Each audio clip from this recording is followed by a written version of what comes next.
Hello, welcome back to the Phases podcast. Hello. How is everyone today? Happy Thursday to everyone listening. Yeah, hopefully you're all listening as soon as it comes out. Yeah, so we're going to talk about a fun one today.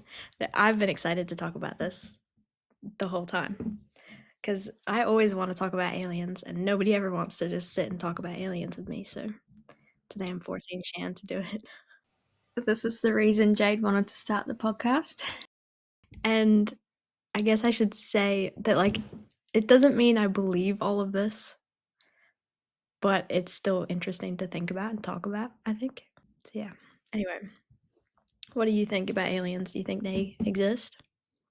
Maybe? Yeah. I don't know, I honestly haven't really thought about it that much. I think there's definitely other life out there and maybe even among us. Oh, actually, I watched Men in Black on the weekend, and after watching that, maybe there are aliens among us. Yeah, well, Men in Black, do you know the story of the Men in Black? Nah, I know there is a story, but I don't know it. Yeah, so in UFO mythology for as long as people can remember, mostly after World War II, I think it started after there was all of these UFO sightings around the world. It became consistent with all of these stories that people all around the world would see these things, these ships or whatever, things in the sky, and then have a story, sometimes even have photos.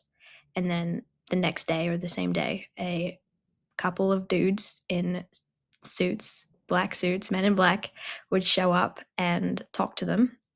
I think it seemed like they were on behalf of the US government, and they would seize the photos and say, don't share them, don't talk about it, be quiet, pretty much. And so this was really consistent, the story. So many people around the world said the same thing. It was these really tall guys, they're always really tall, would show up and take the photos and tell you not to talk about it. So that's where Men in Black came from. So it's interesting that Hollywood made it a movie. So then it became, oh, Men in Black. That's just the Will Smith film. Yeah, that is interesting. But I also believe that if they share these things and make a movie about it, they don't get karma for keeping it a secret. Yeah. So I believe that that's the way that they delete their karma, I guess you could say. I don't know if it actually works, but maybe. I don't know if you can delete karma that way. What do you think about aliens? A lot of things. I don't know. I want to believe. So I think that means that every time I hear a story, I'm like, oh my gosh, I want to believe. It's true. They're there.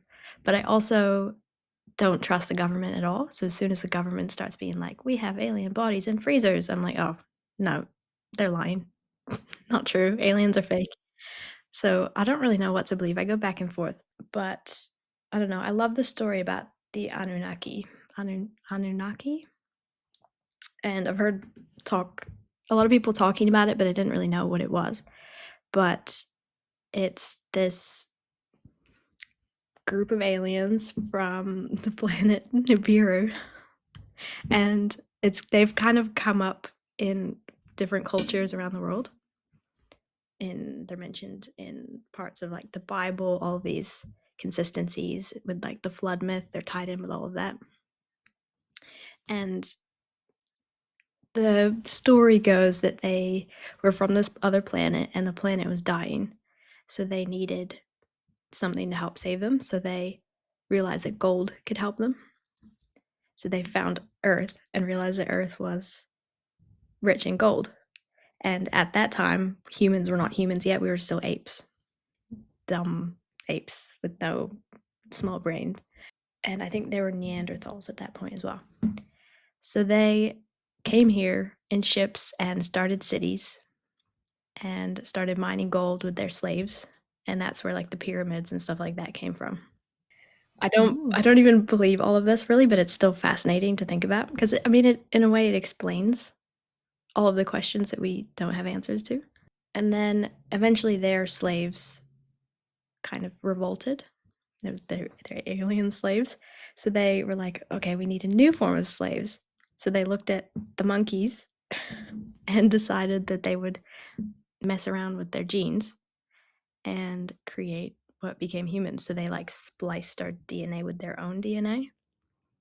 And this is where it gets really wild because that point of history, we suddenly went from apes to humans really quickly. Like our brains grew by like a huge amount and our skulls changed shape and stuff. And nobody has ever been able to explain it. Like that's just a missing point of human history. And it's just, oh, we evolved.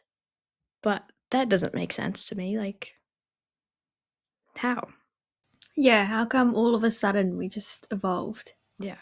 Then there's the questions about how, like, why do we burn in the sun and no other animals on Earth do?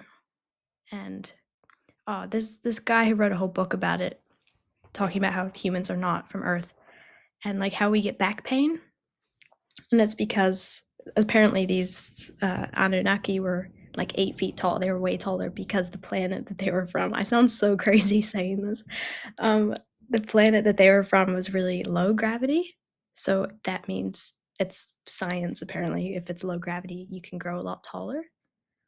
So that's why humans are much shorter, is because of gravity. So that's why all humans have back pain, because we didn't evolve here. Wow. This sounds so nuts. No, it's fascinating. Yeah, I don't know. It's crazy. And I don't really even believe it, but yeah, then we get into like the flood myth, which it ties in with the Younger Dryas impact theory, which is that at the end of the ice age, what ended the ice age is that Earth came too close to the like Younger Dryas meteor thing, and that's what kind of wiped out the dinosaurs and everything, and heated Earth so much. We had crazy, like apocalyptic earthquakes and storms and lava raining from the sky and everything. So that's what killed everything, and that kind of reset humanity. So maybe at that stage we were this advanced civilization, and then we had this huge apocalyptic event and went back to zero. Yeah, it's so interesting. Why isn't there just one truth? Yeah, I don't know. That in itself is like fishy. Mm. None of it like feels. When it's something's truth, you feel it. Mm. Nothing ever just. I don't know. The story we're told about, humans created the pyramids and we were monkeys. I don't know. I just don't. I don't know. Yeah, see, I'm someone who believes in like our souls transcended here from the spiritual realm. But how though? Explain that. We just teleported. From where? The spiritual realm. But where's that? The ether. Is that what it's called? I don't know. Explain that. Talk about that because I don't. I know like reincarnation and all that, but I don't really know. Like, there's no theory behind my thinking or anything. It's just my own belief, maybe, that's like positive, mm, not too in depth, simple. yeah. What do you think about the what's it called the like committee or whatever that's in space apparently? Oh, like the galactic Yeah, council or that. like the spiritual council. Yeah, I think that's a thing. Why do you think that? I guess like how on earth we have councils and elites and people who supposedly run the place. Hmm. What even is it? Do you know? Is it like a different aliens from different places, or is it like what is it? It's like energy. It's Oh, not a physical thing. oh, duh. That makes way more sense. Light bulb. I'll ask ChatGTP. The term galactic council typically refers to a concept found in New Age, spiritual, and UFO related belief systems. It's not a term used in mainstream science or astronomy, but rather in metaphysical, channeled, or esoteric teachings. Also known as the Galactic Federation, Confederation, or Council of Light, is said to be a high level governing body of advanced extraterrestrial beings who oversee the evolution, balance, and peace of the galaxy or even the universe. It's made up of beings from multiple star systems such as the Palladians, Arcturians, Sirians, Lyrans, and Andromedans. Andromedans. Okay, interesting. Yeah, so you know the term spiritual war? Mm-hmm. It's like, this is my understanding of it. It's like a war between the people who are trying to run Earth and the spiritual council because they oversee Earth as well. And when we come here, we make soul contracts about what we're going to do and who we're going to befriend and the experiences we're going to have and the kids we're going to have, all that kind of stuff. Yeah. And when people aren't following their contract, I guess, free will takes over. And so it's kind of like a war, in my opinion, between the elites because the elites are trying to let free will run them. So they become like Earth's rulers, I guess you could say. Hmm.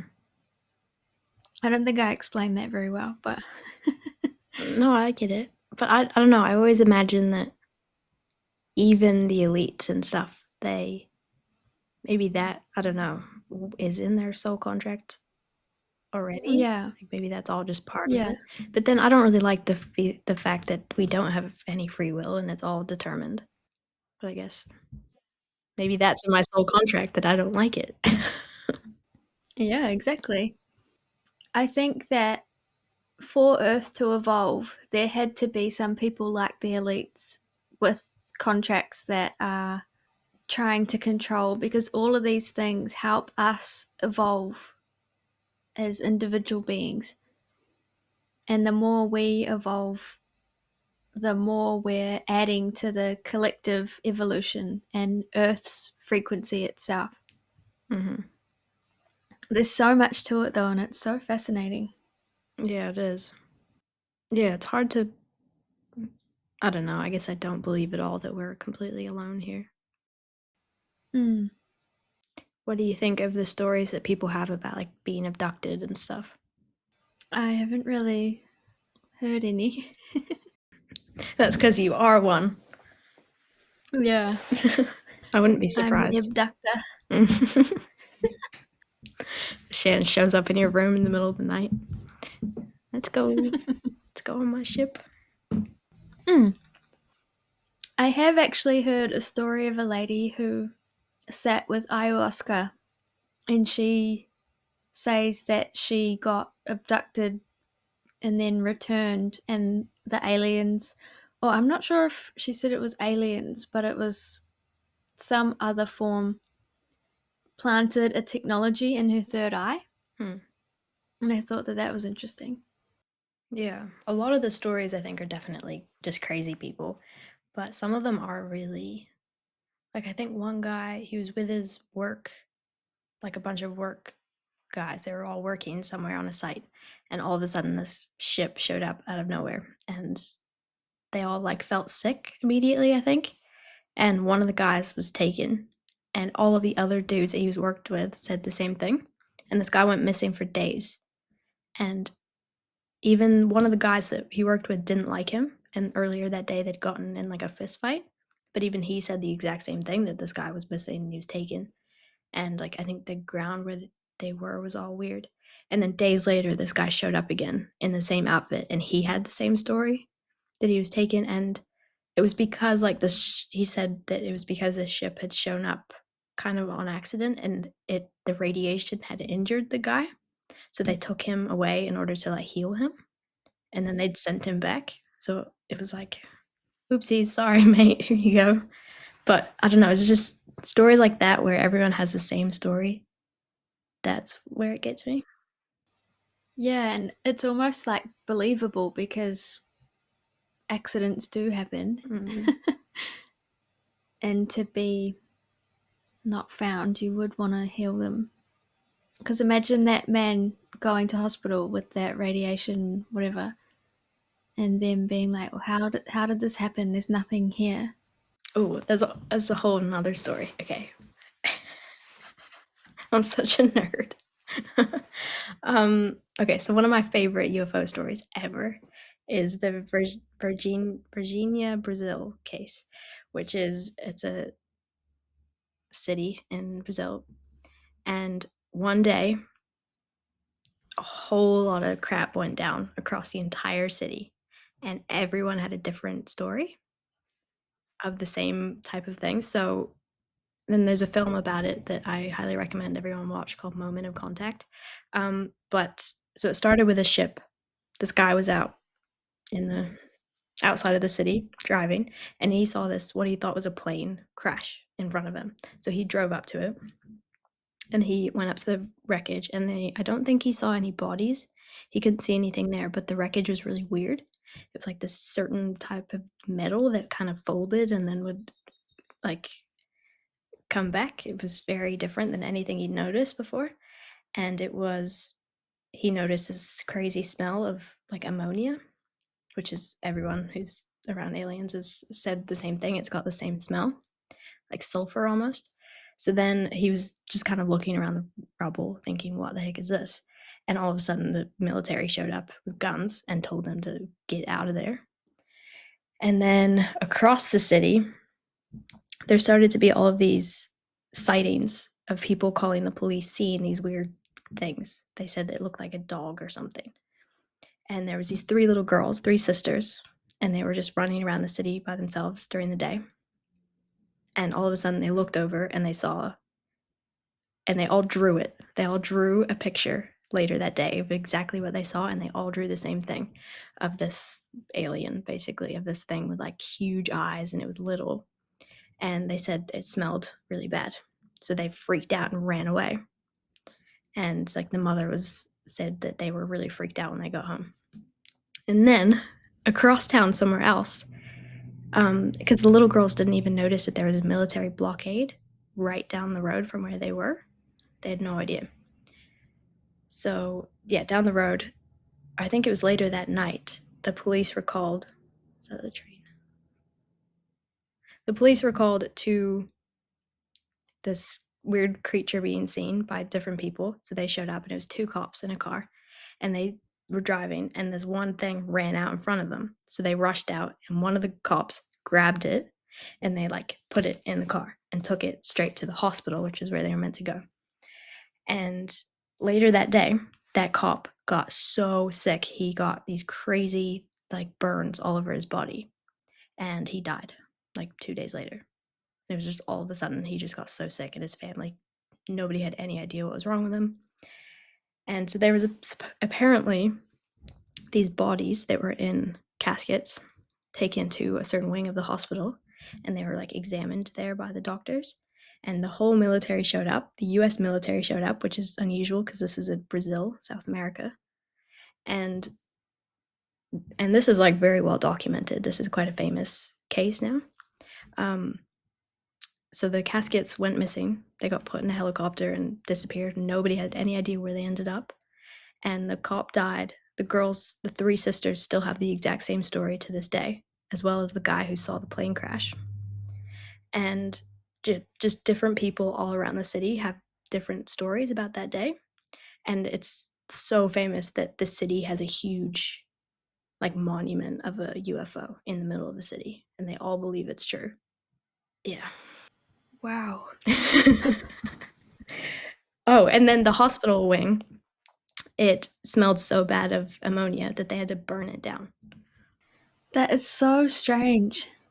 I mean, there's a lot of stories like that where it's just so big that you can't ignore it. Like it's not just a couple crazy people being like, "There's aliens." That's like what happened during Men in Black.